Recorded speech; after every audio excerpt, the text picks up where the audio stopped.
Good Thursday afternoon to you. It's 4 o'clock in time for Sports for CLE. Thanks for joining us. Opening day across Major League Baseball a little bit later in the show.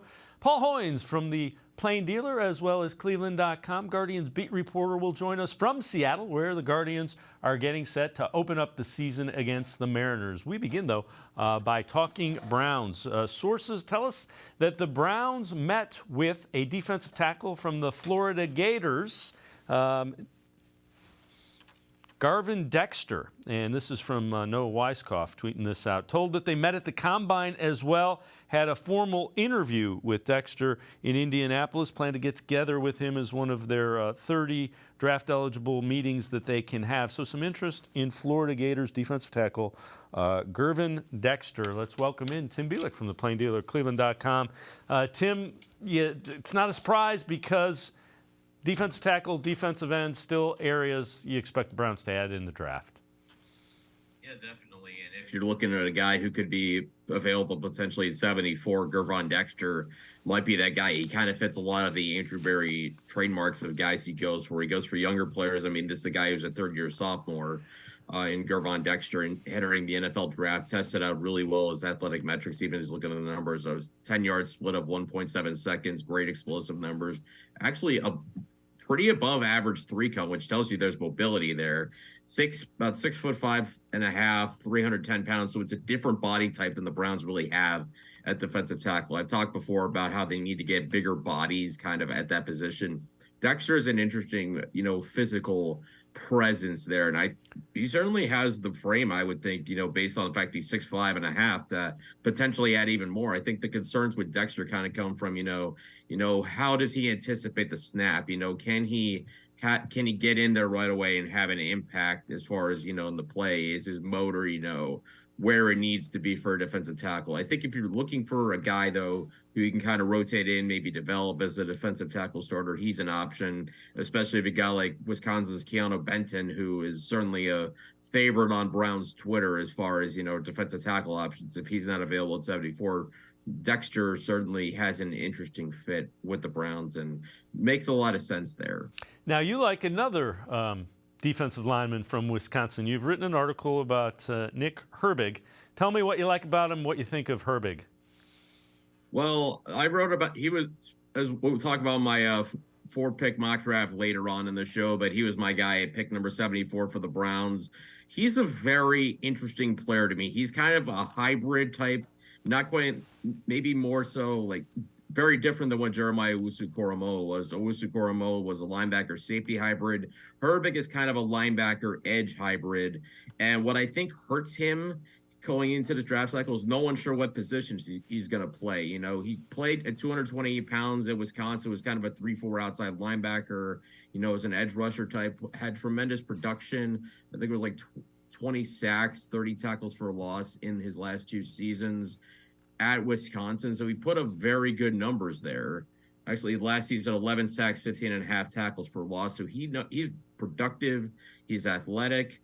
I think that the question, again, comes down to what position you would play in the NFL. And I think it helped him from a Browns perspective. I think that he weighed in at 240 pounds at the NFL Combine. And we saw, with Obo Okoronkwo, he's 253 pounds. So that the Browns don't necessarily need a bigger defensive end to play what you would assume, because of Jim Schwartz is a defensive coordinator, is a wide 9 style where, speed and bend are probably more important than power. And that's why I think if the Browns might be more inclined to take Herbig than most teams, because that's more of a role that he could possibly fill.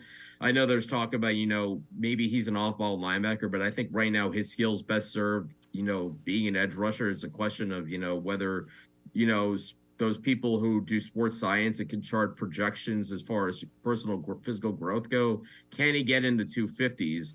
And then when I looked at his physical profile, another name stood out to me, and that's Hassan Reddick. And this is my disclaimer right now. I am not saying Nick Herbig will be as good as Hassan Reddick. I don't want anybody to get that notion that that's what I'm saying, but in terms of his physical profile, there's similarities there. I mean, I was looking at Hassan Reddick's numbers. He struggled the first 3 years of his career as far as putting up productive numbers because he was playing off ball. The Cardinals moved into the defensive front, and he's only about 235 pounds. the Cardinals, Panthers, and Eagles have had him as a defensive end at 235 pounds, 240 each of the last 3 seasons. All 3 seasons, double-digit sacks. So you don't necessarily need to be 260, 270 pounds to be a defensive end. You just need to have those moves. You need to have that quickness. And I think Nick Herbig has a lot of those tools to be an impactful pass rusher. Even if day one in Cleveland, he's basically a sub-package guy or a guy you rotate in while you get him used to NFL speed and playing against NFL tackles. Okay, so Tim says Herbig is next to Hassan Reddick. Okay, got it. All right, let's take a look at some free agent defensive tackles and the pressure rates. Browns could still dip back in and get a lower-priced veteran. This is, of course, from Jack Duffin. You've got Quentin Jefferson, 11.4, Ndamukong Suh, 10.2, Ioannidis, 9.8, Shelby Harris, 8.3. Woods and Poona Ford. When you look at those, do any of those guys, if you can get them on a $3-4 million deal, do any of those guys register with something you think Andrew Berry might do? I think a couple guys stand out to me as, established performers. I think Shelby Harris certainly sticks out in my mind. A quality player, for the Broncos, early part of his career last year in Seattle. Matt Ioannidis is another name I know. That's interesting to me. Solid veteran player. I think could be a pretty good spot starter. I'm also really interested in Poona Ford, former Seahawks defensive tackle. He didn't have a great 2022 season, but, prior to that, his last few seasons had actually been really good. Shorter guy, but again, another 300-pounder. I've talked before that, the Browns need to add size to that defensive tackle group. If you can have a guy like Poona Ford who's pretty good against the run, can add more size alongside Dalvin Tomlinson, I think that's the way to go. But any of those three guys make sense. It would probably be smart to kind of see if you're the Browns to go for another, guy as a defensive tackle who could be a potential starter. Because I know they added a couple names, kind of after they brought in Dalvin Tomlinson, including Tristan Hill at defensive tackle. Those guys seem more like depth guys to me. They're still probably one starter away from, at least in my own opinion, feeling really comfortable about that position. All right, before we go to break, take a look at this. We found this one really interesting. So the Ravens reportedly tried to sign Baker Mayfield, but he declined that offer to join Baltimore and instead decided to sign with the Buccaneers. So it's kind of interesting that, the Ravens, with all the uncertainty with Lamar Jackson, were dipping their toes into the Baker Mayfield derby there. It's like a Twilight Zone thing, I swear. If you think about, the fact that the Browns and Ravens each took quarterbacks to bookend the first round, and then all of a sudden, 5 years later, we're talking about, the Ravens possibly looking at Baker Mayfield as the quarterback.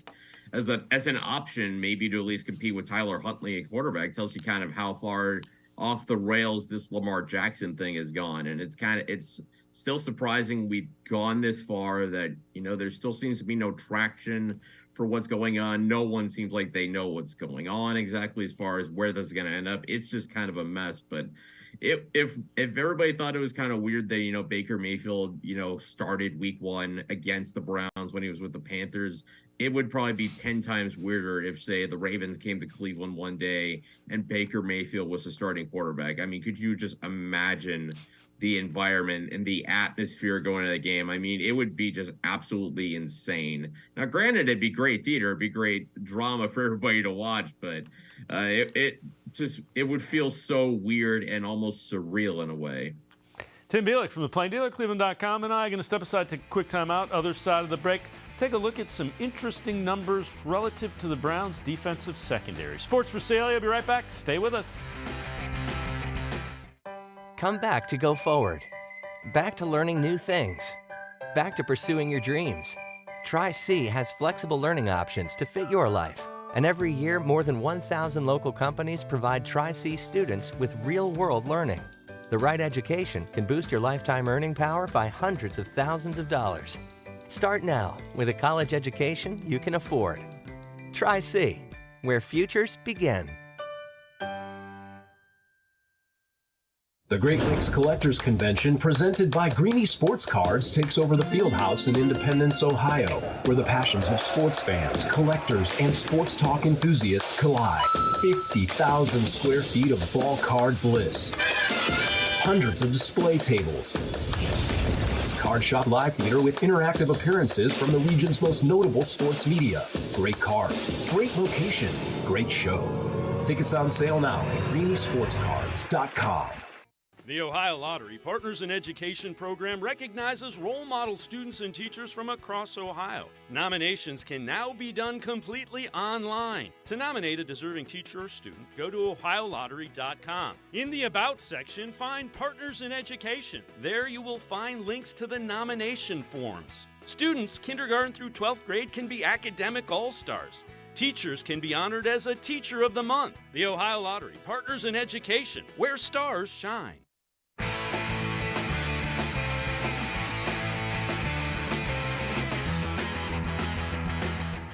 We continue talking Browns with Tim Bielik from the Plain Dealer and cleveland.com. Let's take a look. This is ball hawk rates, and this is from Next Gen Stats. So this is the percentage of targets where the nearest defender made a play on the football. Trevon Diggs, top of the list in the league, 20.6%. You see as you go down, number 5, Denzel Ward at 18.3. And Tim, we've mentioned Denzel didn't have the type of season that everybody expected him to. I think he's a guy that will benefit from this season. Just Jim Schwartz is going to put him at the line of scrimmage and ask him to create some havoc with receivers. That's what he does best. I think he's a really good, press corner. I would imagine with Jim Schwartz, we'll probably see more situations where these corners can be put in man coverages where, again, not just Denzel Ward, but Greg Newsome thrives as well in those situations. And those numbers show that Denzel Ward is still a quality playmaker, on the outside, even in what was a down year for him. I mean, there's some good corners you're putting up against in that list. Trayvon Diggs, J.C. Jackson, Xavier Howard. Those are 3 really good corners out there. And Denzel Ward is still a quality corner. Maybe not quite the season, like you said, he expected to. But then again, I think you could also say that about almost every player on that defense outside of Myles Garrett. And that's a big reason why there's a new defensive coordinator in town. All right, same unit. You mentioned Greg Newsome. Take a look at this. This was really interesting. So has been targeted an average of 4.5 times a game in his career. He's never given up a 100-yard game, being Greg Newsome, and he's only given up 40 yards of yards after the catch twice. Both were in his rookie year. He's another guy that, they moved him inside to the slot, asked him to do some different things, and all you heard was he wasn't, he didn't have the kind of year he did as a rookie. Well, he still had a pretty good year.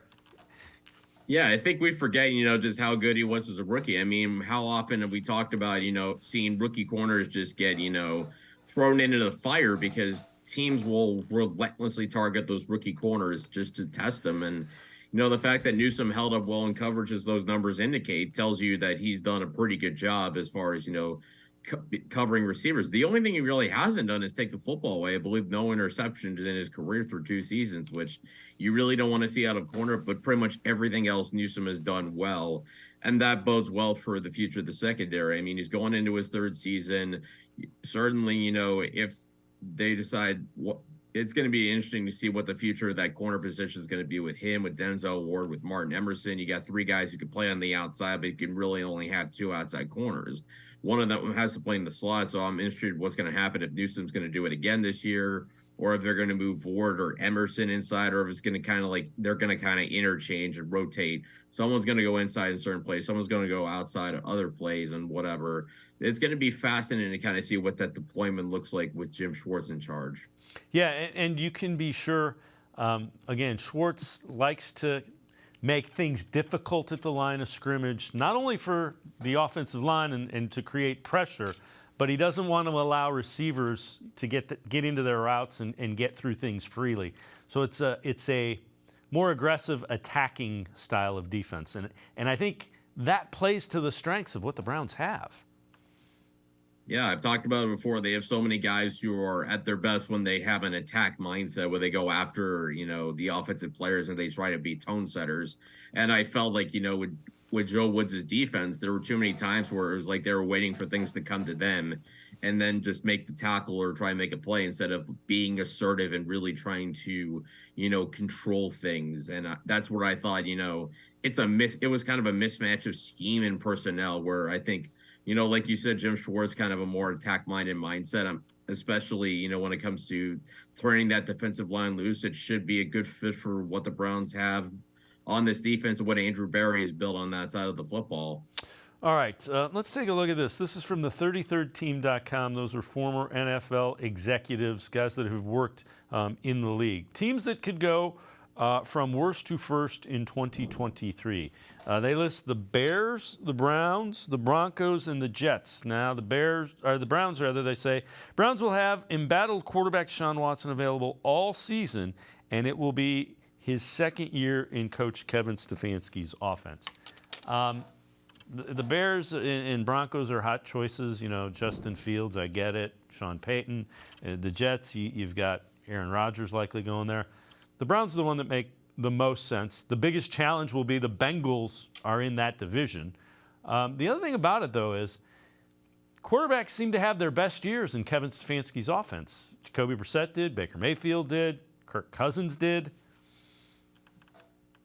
Yeah, no question about it. And I think obviously with Deshaun Watson, I would imagine, with Kevin Stefanski, he might shift to a more pass-happy offense, especially now that they've been aggressive at getting him some extra weapons. Elijah Moore, Marquise Goodwin, Jordan Akins, guys who could contribute in the passing game to really get Deshaun Watson more options and, in a sense, almost no excuses. And when you look at, the Browns potentially going worst to first, I mean, you're right, the Bengals obviously are the biggest obstacle because – they were on the doorstep of going to back-to-back Super Bowls last season. They're right there with the Chiefs at the top of the AFC.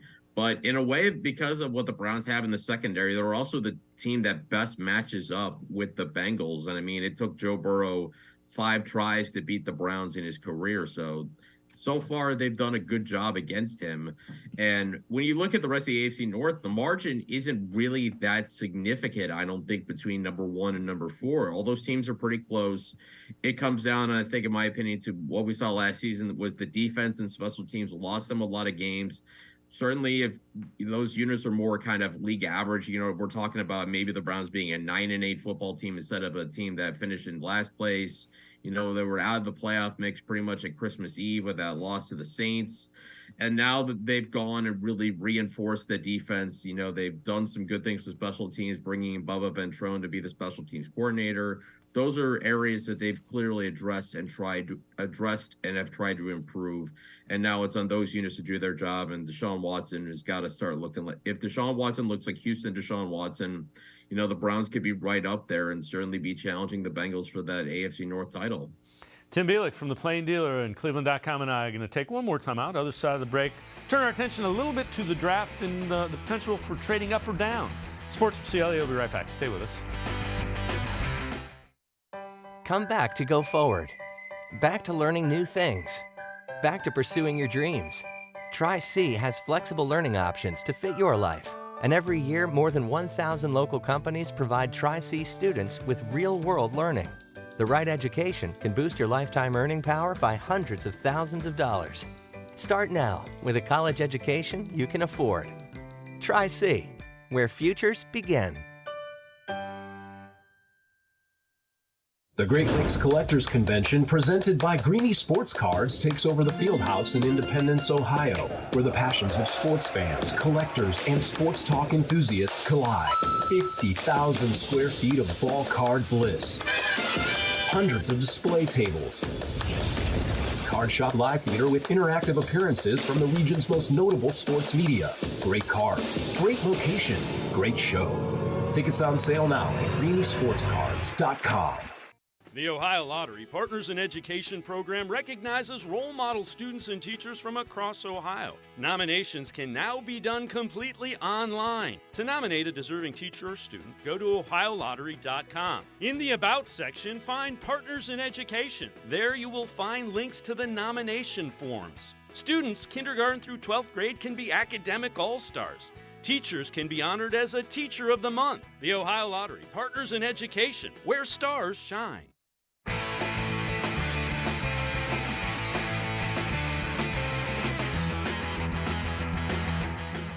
We continue talking Browns with Tim Bielik from the Plain Dealer, cleveland.com. So draft coming around. Question is, will Andrew Berry trade up? Will he trade down? Will he stay where he was? Take a look at the trades Andrew Berry has made. And when you look at them, he trades down more often than he trades up by quite a long shot, which isn't that big of a surprise. The F3, F4, future third round, future fourth round picks. So, Tim, when you look at that, could he trade up? Yeah, but it's probably more likely than not with the 2 third-round picks. Unless there's somebody that he really likes, he's probably staying where he's at. Yeah, and I think if there's going to be trades that he makes in this draft, my guess is, some of those picks would, like, if he trades down, I would imagine it's to get some extra picks in next year's draft. Just because, I look at this draft, I know they have 8 picks. It would be surprising if they make 8 picks just because considering all the additions they made in free agency, the trade for Elijah Moore, there's just not a lot of roster spots available. So I don't know if they would take 8 rookies. I'm kind of with you that I think it might be better to consolidate some of those picks, maybe move up to get a guy that falls. I know I've talked before about the 2 defensive ends, Felix Anudike for Uzomah from Kansas State, BJ Ojolari from LSU. If they start sliding into the late 50s, that wouldn't be a bad time maybe to pull the trigger and try and move up to the back end of that second round and try and get one of those guys and add yourself a potential, a 2A, 2B guy along with to go with Obo Okoronkwo, for example. There's plenty of ways they could go. We know Andrew Berry is going to move around that board. He likes making trades. You talked about he loves trading down. So it's going to be fascinating what he decides to do. And if he trades down, I wonder, how, like I said earlier, just how much he's going to value trying to get out of certain picks and try to move to get picks next year and just kind of continue to build extra draft currency going forward. Yeah, the key is somebody going to fall into that 50s, mid to late 50s range that would be available. If they do, Jack Duffin tweets this out. So what would a realistic trade-up look like? So to his way of thinking, Andrew Berry and the Browns would have to give up 74 and 98. They would get back 56 and 121 or 63 and 122. Again, you see the pick swaps where you get a pick back, but it's later in the draft. I get that. Again, if you target a guy that you really like, I could see that happening, but there will be a 1 or 2 guys that he has targeted, similar to Jeremiah Owusu-Koramoah a couple years ago. Yeah, and I think that would kind of be, the best way to go about things is, like I said, the Browns on paper don't seem to have a lot of holes, so it might not be a bad idea in that case to try and go for quality. Instead of having a pick that's at the extremely back end of the top 75, you go for one that would be, kind of in the 50s, the mid to late 50s or the very early 60s in that situation. And then you would just turn that second, third round pick you have into another fourth rounder, giving you in one of those scenarios a 2 and 3 4s to kind of play with, giving you options to maybe trade up again. Like I said, consolidating picks. And this was the kind of trade I talked about before. I think it was one of the last times I was on the show. The term I kind of made up for it is sandwich draft, or in this case, they're trading the toppings to get the bread, because you would have the higher and highest and the lowest pick, and you're giving up the 2 picks in the middle. That way, you're not losing an amount of picks. You're just changing the range in which they are and where they are in the draft order, and then you're turning, 2 middle picks to get a player who's certainly got a higher quality and a higher chance to be an impact player. Maybe not necessarily this year, but maybe, 2024 and going forward. All right, you've done a mock draft. Let's take a look at who you have mocked to the Browns in the 3rd and 4th rounds. So 3rd round, we've already talked about Nick Herbig. The other one that you had is Roy, a defensive tackle from LSU. Yeah, Jaquelin Roy, the defensive tackle. I was looking at defensive tackles that make a lot of sense. Moro Ojomo from Texas is another guy I like, but I look at Jaquelin Roy.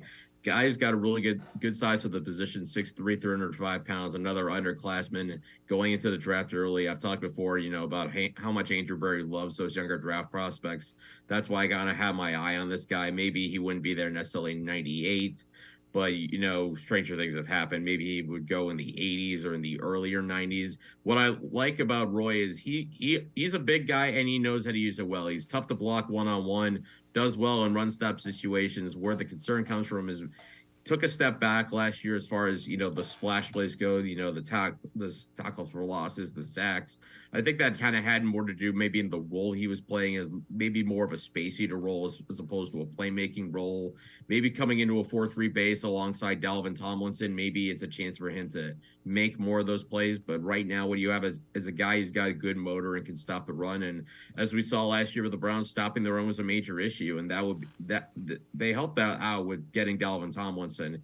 Getting another guy here in Jaquale and Roy to fill that, I think would help going forward. All right, 4th round, you have him picking Jonathan Mingo, wide receiver from Ole Miss, and linebacker Ivan Pace from Cincinnati.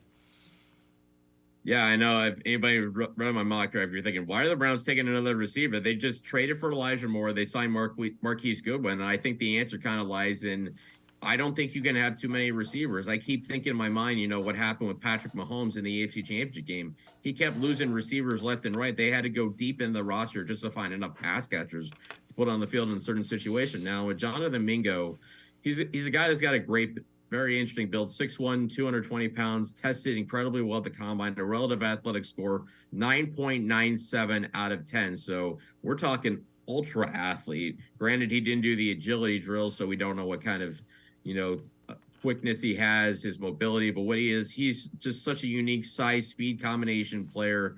Actually played a lot in the slot for Ole Miss. About more than a third of his snaps in 2022 at Ole Miss came in the slot. So he's got experience playing there. Maybe he's a guy you kind of let it grow at his own pace, because he's a guy who's got a lot of explosive tools, and I don't think you can have enough of those. You're just adding more speed, I think, to that receiver group, and I don't think you can have too much of that. And at 126, Ivan Pace Jr. from Cincinnati. He was a Miami. He played in Miami, Ohio for 3 seasons before transferring to Cincinnati. Put up spectacular numbers. I mean, 136 tackles, 9 sacks, 20.5 tackles for loss for Ivan Pace Jr. The knock on him is going to be something he can't fix. He's 5'10 and a half. So, I mean, he's not going to be one of those guys who could see over everybody. He's not 6'5". He doesn't have the physical profile of a guy like Jack Campbell from Iowa, who's big and is an ultra athlete. And I think his relative athletic score is almost 10 out of 10. But with Ivan Pace, the size is really one of the only issues. And when we talk about Jim Schwartz, a name that came up a lot, when they were talking about linebackers, is David Long. And I mean, David Long is not a big guy. He's only 5'11", and he's one of the better young linebackers in the NFL. So no reason Ivan Pace, with his tools and the way and how well he tackles, how well he plays downhill, there's no reason to think he couldn't have a good role in the NFL. I don't know if he'd be as good as David Long, but you're looking for linebackers who can move, who can make tackles in that situation. And I think Ivan Pace kind of fits that mold to me. Tim Bielik, plain dealer and cleveland.com, as always. Appreciate the time and the insight, as always. Great stuff. Thanks, Tim. You got it. Thanks for having me, guys. Have a good day. All right, Tim Bielik, make sure you check him out, plain dealer and cleveland.com. We are going to take a quick time out. Other side of the break, Lance Reisland from the plain dealer, cleveland.com, with some video breakdown of draft-eligible safeties Browns might be interested in. Sports4CLE will be right back. Stay with us. The Great Lakes Collectors Convention, presented by Greenie Sports Cards, takes over the Fieldhouse in Independence, Ohio, where the passions of sports fans, collectors, and sports talk enthusiasts collide. 50,000 square feet of ball card bliss. Hundreds of display tables. Card Shop Live Theater with interactive appearances from the region's most notable sports media. Great cards, great location, great show. Tickets on sale now at greeniesportscards.com.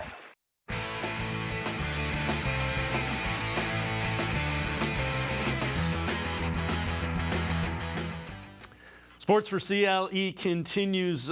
Browns very active, addressing their needs via free agency. So now time to shift the focus a little bit and look towards the draft. Let's welcome in Lance Reisland. Does all the film breakdown and video breakdown here for cleveland.com as well as the Plain Dealer and on Sports4CLE. Lance, let's take a look at safety position.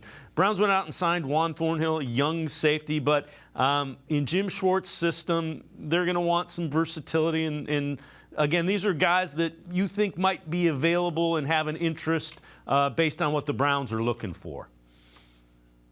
Well, yeah, kind of put them in order in terms of from the third round on. Guys with lots of potential, guys who are super athletic, and obviously now that they signed Thornhill, you kind of look for guys who are versatile, who can play that one high hat safety over the top and protect the defense, or guys like where I think Delpit's going to thrive down in the box. And a lot of these guys are able to do both.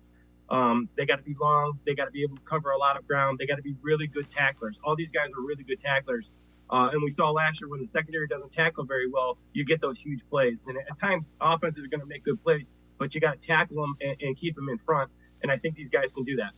All right, we're going to start with a guy from LSU. It seems like the Browns like LSU Tigers on the defensive side of the ball. Number 5 in this video, it's Jay Ward. Well, here he does a great job of pass breakup. He's going to use his opposite hand.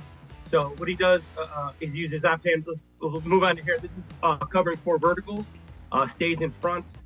Great ball skills, great speed. Going back to the first one now here he does a great job of not interfering with the receiver using his left hand. Great ball skills, really good vertical leap. Here he does a great job of backpedaling, keeping both of those verticals in front of him. Again, great ball skills. He's a great athlete. So once he gets the ball in his hands, he's very good. Again, he's 6'2". He's 186 pounds. He had 40 tackles last year. He's very versatile. I think he's a guy who, because of his size, he can play down the box if needed and back up the free safety. So you're thinking now a guy who's going to back up Delpit and Thornhill. He's a guy who I think could do both. I really like his skills, super athletic. And, you know, LSU is a program that the Browns and Andrew Berry seem to like. Jacob Phillips comes to mind, Grant Delpit, Greedy Williams, if you want to go back a little bit further. So SEC, LSU fits that profile. This guy's a little bit bigger. This is going to be number 0 in this upcoming video. J.L. Skinner, Boise State, 6'3", 209. What do you see from Skinner? Well, really like me at 4 interceptions and 62 total tackles. He plays extremely long. He ran a 4.5, 5.40. Great physical skills. He's just kind of touching the surface of where he's going to get to. He's long, he's lanky, but he's pretty physical. So this first one, they're going to be in a robber coverage where he's going to kind of rob that third receiver. He does a great job of putting his foot in the ground and driving on the ball. So this is film recognition. He understands where people are coming from. Next one, you're going to see him coming down off the hash here. He's going to fill in an outside zone, run that alley that I like to talk about. Safety's got to be able to run the alley. So he's a guy who's long. He can cover sideline to sideline. But he's also physical. And you're talking about a guy who is 6'3", 6'4", 210, 220 pounds. So he's a big guy. Again, I think he can play. I think I have more of a one high hat safety, but I think he's physical enough to play down in the box if needed as well. Yeah, and you see the ball skills, you know, playing the ball there. So a lot to like there. When we look to the third safety here, number 16, Jair Brown, Penn State. So some Ohio State fans will recognize this, 5'11", 203. Well, first thing you see here is just him closing on the bubble screen here. So he does a great job coming off the half, number 16. Next, he's going to do a really good job of understanding the route concept. So Maryland runs a ton of cross or mesh concepts underneath. He reads the receiver. He does a great job of jumping in front, driving on the ball, great ball skills. He had 74 tackles, 4 interceptions, 2 forced fumbles, and 4.5 sacks this year. So he had a big year. His 40 time, he ran a 4.65, just absolutely killed him. But I'm not, you know, obviously running is very well, but I believe in the film. And when you watch him on film, he's a guy who makes a ton of plays. He makes a ton of plays when he's deep. He makes a ton of plays at the line of scrimmage. He's very, very physical. They bring him on blitzes. They do a bunch of different stuff with him. I love his physicality. I think he runs well enough. He's been clocked on some of his pro days and things of that nature in the 4.4, 4.5 range. I think he ran poorly because he doesn't run slow on the football field. He's got great football speed. I think he'll slide because of that 40 time. But I really like him on film. He does everything well, both deep and on the line of scrimmage. Yeah, I'm with you. If that 40 time is the reason he falls into the 4th, 5th round, go get him. Because he looks right here, he's running away from guys that are pretty quick. That right there, that's not a 4.6 40. You know, and it's so misleading. Sometimes at 40, sometimes those guys don't test well. There's so much pressure on those guys. They just don't run really well. Some guys run, I would say some guys are football fast. And football fast just means you understand what you're doing on the football field and you run to the ball because you know what the other team is doing or you know what you're doing. So he's a guy who will run faster when he gets to his pro day or when he gets to different testing. He doesn't test at a 4.6. I think he's a great player, but you know, some people look at that. He probably will slide. He may be available. He's a really good football player. All right, the 4th guy we're going to look at from the safeties that are in this draft that the Browns may be interested in, another Big Ten guy, Quan Martin, 5'11", 194. He's number 21 in this video. We're breaking down Illinois. Illinois plays a ton of man coverage, and they play a ton of zero coverage. So you're going to see him here. He's lined up on the slot. He's going to cover the slot fade. He does a great job of turning his head late when the receiver looks. That's corner-type skills. Next one is he's going to chase down an outside zone to the right side from the left, from the opposite hatch. Very physical. Illinois, like I said, does a ton of man coverage. So he gets, kind of the same thing you'll see with Schwartz in the fact that those guys have to be able to play one high half. They have to play in the box against the run. They're going to get matched up in the slot. This is a classic slot fade against probably the opposing team's best player. He does a great job of turning when he turns. And then again, this is the pursuit of the football. Again, a guy who had 51 total tackles, 3 interceptions, 2 forced fumbles, 11 pass breakups. So that tells you he's in a lot of man coverage. He reads the quarterback very well. He played with Devon Witherspoon, who's my favorite corner in the draft. So they had a really, really good secondary. He probably got a lot of work because people stayed away from Witherspoon. This guy is really, really good. Again, a guy who's versatile, can play in the box, can play deep, can play man coverage, can play zone. Very well coached Illinois. This secondary was very good on film. I think he's a good fit. Yeah, the play right there, you see pretty good hands and pretty good awareness to be able to turn and make that catch turning so late. So if your safety can do that, he's going to get some interceptions in Jim Schwartz style. The 5th and final guy that we're going to take a look at, draft-eligible safeties, Browns might be interested in, Daniel Scott from California, 6'1", 208, wearing number 32 in this video. Again, a lot of these quick screens you can see at the NFL college level. So first one is quick screen. Second one is him playing free safety. High points to the ball, great ball skills, great body control, great spatial awareness where he's out on the field. Again, as you see this first clip, you're going to see him react to the quick screen, the quick bubble screen that you get a ton of in college. He's going to make a play actually here on an option play. Same thing, an edge type play, options. Those bubble routes, those quick screens. The thing I like about him is watching him from the combine and some of his drills. He was extremely athletic. And he's a guy who's not on a lot of people's draft boards in terms of, he's a late round to a free agent type of guy. But I really loved his athleticism. I thought he was fantastic. He ran a 4.45. He had a 10.6 broad jump. He's long. He's a very good tackler. He plays long. Some guys are long but don't play long. He plays. He can cover sideline to sideline. His overall athleticism is what really impressed me on film. He makes a lot of different plays in a lot of different places. So, again, I think a guy who'll be available late, great athlete. I think he fits being able to play in that one high hat if needed or even down in the box because, he's a guy who's over 200 pounds. So all these guys are long, rangy, have a little bit of weight, good tacklers, and, all good fits for the Browns. Yeah, this play that we're looking at here, that's impressive on that little pitch. He doesn't make that tackle, and it's right at the line of scrimmage. That's about a 15 or 20-yard gain. So that kind of goes with what you were saying. Big enough, fast enough, and tackles in open space. And those are the things, if you're going to play that single high safety, you better be able to come down and do that. Because if you're not able to come and make a tackle in space, referee's going like that. Yeah, you got to be able to tackle. So if you're the last guy, so you have a lot of responsibility. So you got to make sure everything's set. So you're going to get the defensive set in terms of where the strength and where the weakness is, where the pass strength is, where the run strength is. You're going to have to find who the primary receiver is. Who are you helping with? If you're in a zone coverage, who are you matching patterns with? You're the last line of defense against the run game. At times, you might be down in the box for the run game. You might be manned up in slot on a slot receiver or a tight end. So the responsibility is great in the Jim Schwartz defense. All these guys, you have to have great length. They have to be able to tackle. They have to be able to cover. There's lots of good guys that can do that. And now that they have the guy that they think is their starter, now they can get in and develop these backups, which is so important, especially with secondary guys. The NFL is a different level, obviously for all players, but that secondary level, you're getting guys running at you in combinations and route combinations and quarterbacks who are around the money at all times. So it helps when you don't have to come in and be a star. And none of these guys will have to. They're going to play behind really two good players and learn and get better as the season goes along. Lance Reisland, as always, great stuff breaking down the draft-eligible safeties that the Browns may be looking at in the upcoming draft. Lance, as always, thanks so much for the time and the insight. Appreciate it very much. As always, thanks for having me.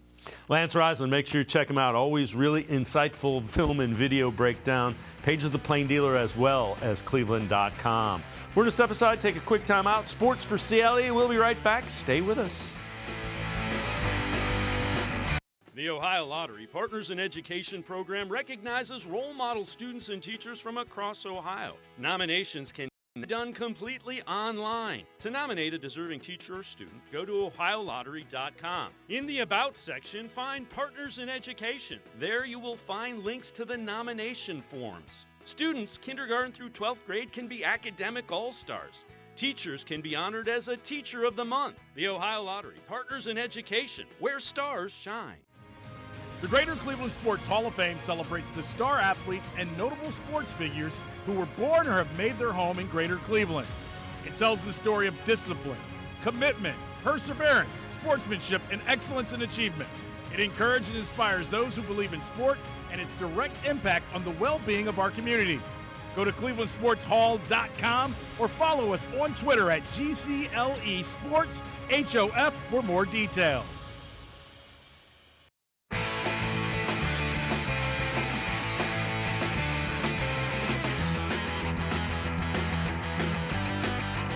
We turn our attention to the Cleveland Guardians here on Sports for CLE. Opening day in Seattle tonight, 10:10 first pitch. But Chris Antonetti, the front office, busy signing a couple of guys to extensions. Trevor Stephan, a 4-year, $10 million extension, 2 years of club options on top of that. And then Andres Jimenez, a 7-year, $106.5 million contract extension with an option year after that. Chris Antonetti, president of baseball operations, talked about both of those moves, extending young guys and keeping them in a Guardians uniform. With Andres, we believe he's developed into one of the best all-around infielders in Major League Baseball. He's a guy that is not only an elite defender at second base, a great base runner, but we believe he's found his footing offensively and will continue to be a really productive offensive player for us. Beyond that, he's a great teammate, a leader in the clubhouse, and a player we're excited to have part of our future for a really long time. And with Trevor Stephan, Trevor's really an awesome story. As you think about Rule 5 draft picks that have made impacts on teams, Trevor's right there at the top of the list. He's emerged as one of the best late inning relievers in Major League Baseball and has been a huge force in the back of our bullpen for the last couple of seasons. So it's great to have both of these guys' future secured, and we believe they'll continue to be key contributors for us as we move forward. And with that, let's welcome in Paul Hoynes. He is the Guardians beat reporter for the Plain Dealer, cleveland.com, joining us from Seattle, where the Guardians will face the Mariners to open things up. Hoynesy, it's a really good move. Now you have Ramirez, you have Clase, you have Jimenez, and you have Straw long term. They're getting that core in place. Yeah, David, it is a good move. It's a move that, the Cleveland baseball team has practiced since the early 1990s, signed their young players, their pre-arbitration players to multi-year deals. And, you avoid arbitration, you buy up their arbitration years, and in some cases, their free agent years. You have cost certainty, and you can bring, you know what your core players can, you know who your core is. So it's a sound move. It's a good business move. And, they're getting the right guys signed as well. All right. Let's talk a little bit moving forward about the early part of this season. So Tristan McKenzie starts the year on the injured list. How big of a concern is that to come out of the gate. That's a guy that he's your number 2 and a really good one at that. Yeah, this is a big blow for them, Dave. You know, they were so healthy last year. You know, few injuries, few trips to the injured list, and now they lose Tristan. You know, right out. You know, just before what in his last spring start, just before he was going to start Friday night against Seattle. You know, so you know they'll try to recover. You know, Cleveland has a great reputation for developing pitchers. They've got a lot of prospects in the minors, and you know the first guy we're going to see is Hunter Gaddis. He's coming out of the bullpen. He's going to start, but he'll take Tristan's spot. But he's a starter by trade, so we'll see how he does. Yeah, and along those lines, this is from the Bleacher Report. One bold prediction for every major league team this season. And for the Guardians, they say Hunter Gaddis, latest homegrown rotation standout, 6'6" righty, 4.01 ERA, 1.08 whip, which is really good, and you see the strikeouts per inning pitched. With McKenzie headed to the injured list, Gaddis will start the year in the Cleveland rotation. Don't be surprised if he takes the opportunity and runs with it. And Hoynes, you've covered this team, and it seems like any time they turn to a young guy and give him the ball as a starter, they seem ready for the opportunity. What have you seen from Gaddis, and what do you think about, what do you think about the thought that he's going to make the most of this opportunity? Well, I think, Dave, he had a really good spring, but he was pitching mostly out of the pen. I think he had one start. He looked good. And, he had those 2 disastrous starts last year, 0-2. I think he had an 18-something ERA, gave up 5 home runs in the one game against the White Sox. But I think he's gotten past that. His numbers at AAA and AA are solid. This is a big chance for him. And I think, this guy's a huge guy, Dave. He's like 6'6", 250. He doesn't throw all that hard. He's got good breaking stuff. But I think, he should take an advantage. He should take advantage of this. He should be in a good spot. I think last year's experience will help him. And if not, Dave, they can use Tristan's spot almost as a revolving door because they've got a lot of guys at AAA waiting for a chance. All right. Another thing. This is also from the Bleacher Report. One team from each division that will exceed expectations. American League Central. Again, they say the Guardians. Now, they have over 86.5 wins. That's on the low side for some. But Guardians solved what was a season-long DH issue with the Josh Bell signing. Aaron Savali should bounce back nicely.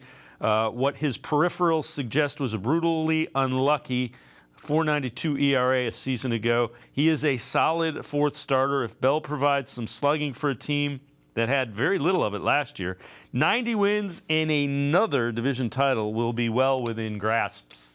And Hoynes, I love the Josh Bell signing. He plays the game the way that the Guardians want to play it. And we'll get into it a little bit later with you. The rule changes, lack of a shift, and those kind of things should play right into the strengths of what Josh Bell does. Yeah, he's a switch hitter, Dave. A big guy, like 260, 6'4". He's got enormous power. He hit 4 or 5 home runs in spring training that are still going. And he's a contact guy too. He's not just an all or nothing, hitter. He makes some contact. He struggled a little bit in San Diego after he got traded from Washington at the break last year. But this is a solid, big league hitter. And I think, he's motivated. He's going to have some speed in front of him with, Kwan and Rosario and Ramirez. And, if he does well, he's got an out in his contract where he can go right back on the free agent market this winter. And I think, he's motivated by that. Let's talk a little bit about Savale and Plesac. 4 or 5 starters likely. When you look at them, what do you see? What have you seen, and what do you expect from them this season?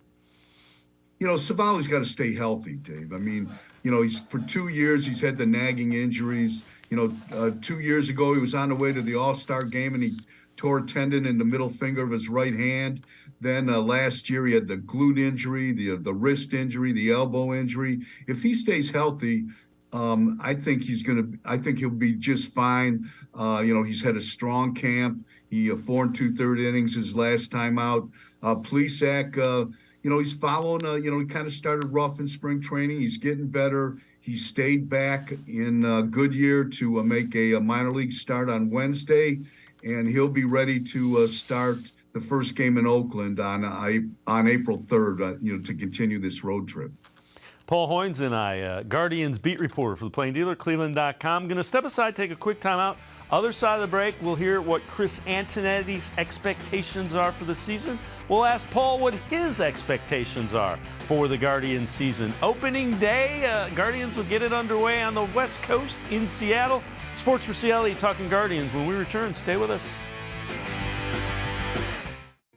The Ohio Lottery Partners in Education program recognizes role model students and teachers from across Ohio. Nominations can now be done completely online. To nominate a deserving teacher or student, go to ohiolottery.com. In the About section, find Partners in Education. There you will find links to the nomination forms. Students, kindergarten through 12th grade, can be academic all-stars.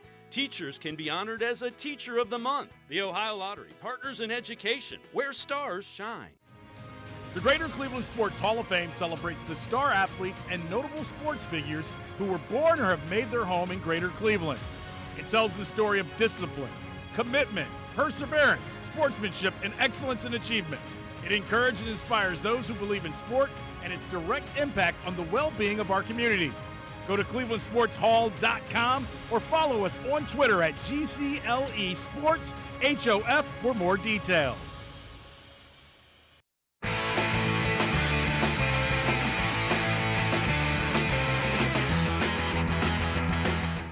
We continue talking Guardians here on opening day in Major League Baseball with Paul Hoynes, Guardians beat reporter for the Plain Dealer, cleveland.com. Chris Antonetti talked about what the Guardians' expectations are after making the playoffs, winning a series, and advancing in the playoffs a season ago.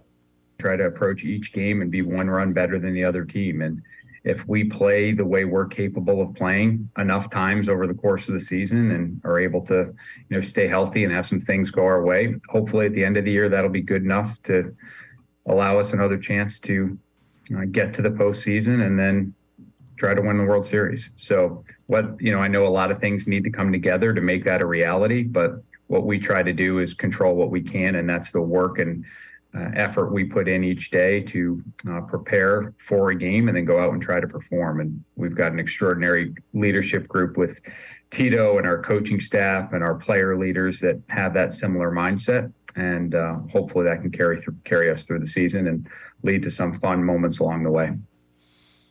Paul, I know you picked him to win the American League Central Division.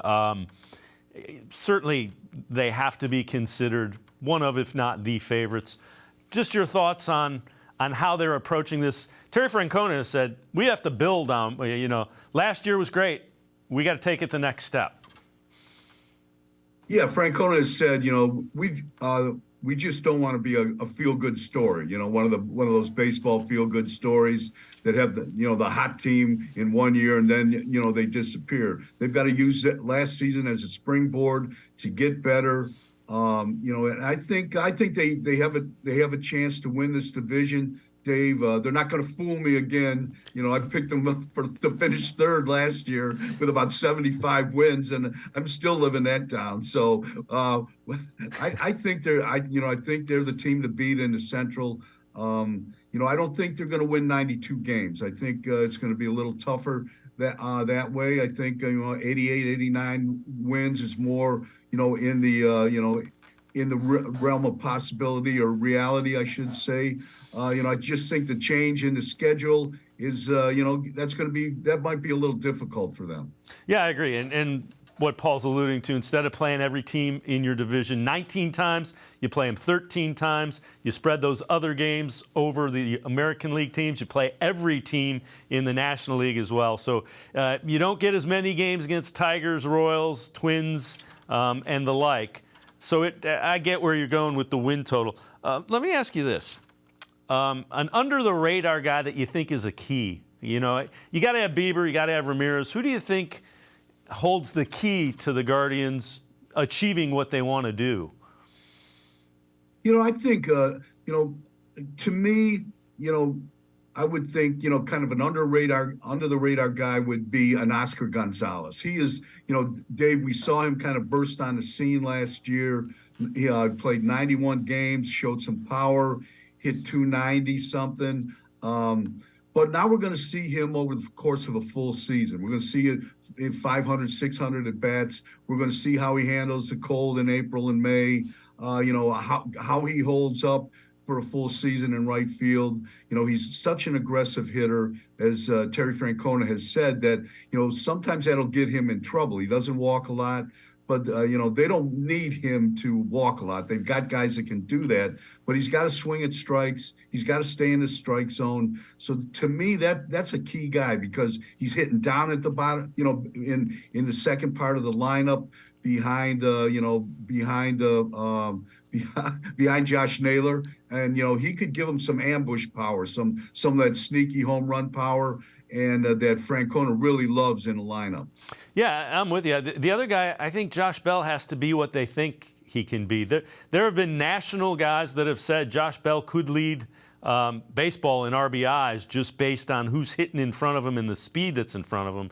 And if Josh Bell comes out and has the type of year that the Guardians think he's going to, he could have 120, 130 runs batted in. Yeah, there's no doubt about it. He had that kind of year in 2019 with Pittsburgh. You know, we haven't seen that kind of year out of him since, but he's certainly going to have the opportunity to play every day, Dave. And, you know, he's going to have some people on base. You know, if Kwan and Rosario and Ramirez do their thing, as, you know, as they should. So we talked a little bit about the change in schedule. There's also some interesting changes that will occur.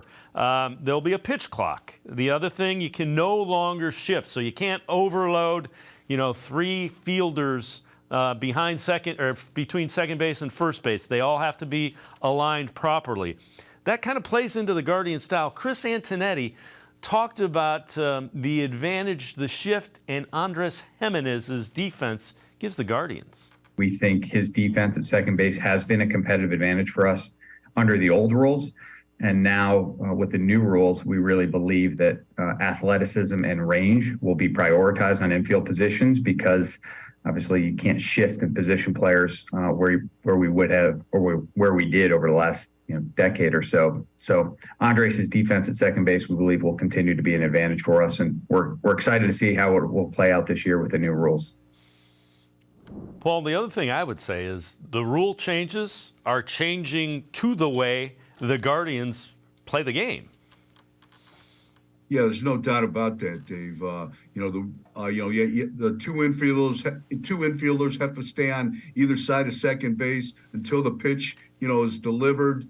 That's going to open up a lot of holes for infield hits. And Dave, they kind of played most of their guys in that lineup, spray the ball all over the field anyways. They did it last year. They go the opposite way. So I don't think, the shift restrictions are going to have a big impact on most of the lineup. But guys like Josh Naylor and Jose Ramirez and Josh Bell, kind of dead pull hitters when they're hitting from the right-hand side. I think that's going to help them a lot. I think it's, you can't have that second baseman playing short right field anymore. So it's got to open up some, it's got to, produce some more hits for them. The other thing is you better have a second baseman and a shortstop that can field because they're going to have to cover more ground. And that's another advantage. And even, if you look at Gonzalez in right field, Straw in center field, defense is going to be more important because you cannot. The reason you shift is because you don't have the defenders to play defense. Yeah, you've got Kwan, you've got Miles Straw, Kwan in left field, Miles Straw in center, both Gold Glove winners last year. Gonzalez is a little better than advertised. He's still learning out there in right field. You've got, Jimenez won a Gold Glove at second base. Beaver won one on the mound. And Rosario's defense has continued to improve at shortstop, and Jose Ramirez is kind of a Gold Glove finalist every year. He hasn't won one yet, but that's probably the only thing he hasn't won. When you look at the other change, the pitch clock, it's knocked 23 minutes off of the game times during spring training. It seems like, from all accounts, everybody seems to like it. What have you heard about the pitch clock and the way players are responding to it? Well, these games are flying by. They flew by in the desert, Dave. I mean, when you ran into like a 2-hour and 40-minute game, it felt like you were at the ballpark all day. It used to be just the opposite, like 2-hour, 40-minute game. That's flying by. But now that pitch clock has changed things, and I think we're going to see some everything was, hunky-dory in spring training. The mistakes were made. The umpires, gave the pitchers and the hitters and the managers a break here and there. They explained the rules. But tonight, Thursday night, it all starts for real here, and the rules are going to be enforced. So I would expect some arguments, some fur to be flying, in the first month or so, but then things will settle down. But there's a lot of little intricate, rules that'll come into play, and people will be watching the game and they'll say, this is not the baseball I grew up with. But it makes it faster paced, which was the goal of it. And I think you're right. By the first 5-6 weeks, it'll be a little interesting, and then everything will settle down and people will get used to it, like anything that is changed. Yeah, change. Nobody likes change, especially, baseball traditionalists. The game has been played the same way for 140 years or whatever. But, these are some interesting changes, Dave. Like you said, the pace of play is going to improve. The bases are bigger. There should be more action. The race, more steals, more hits, more offense. And, the pitchers kind of, they're going to have to, kind of just hunker down and keep that rhythm going. You're not going to be seeing anybody walking behind the mound. It's just not going to work anymore. Paul Hoynes, appreciate the time. Appreciate you very much taking some time and joining us from Seattle, getting ready to cover the Guardians opener against the Mariners. Thanks very much, Hoynesy. All right, Dave. Paul Hoynes, make sure you check him out. Really good Guardians coverage, Pages of the Plain Dealer, as well as cleveland.com. Joining us from Seattle, where the Indians will open the season up. The Guardians will open the season up tonight against the Mariners. That's going to do it for this edition of Sports for CLE. We will see you back here tomorrow at 4 o'clock. Have a great night, everybody. See you tomorrow on Sports for CLE.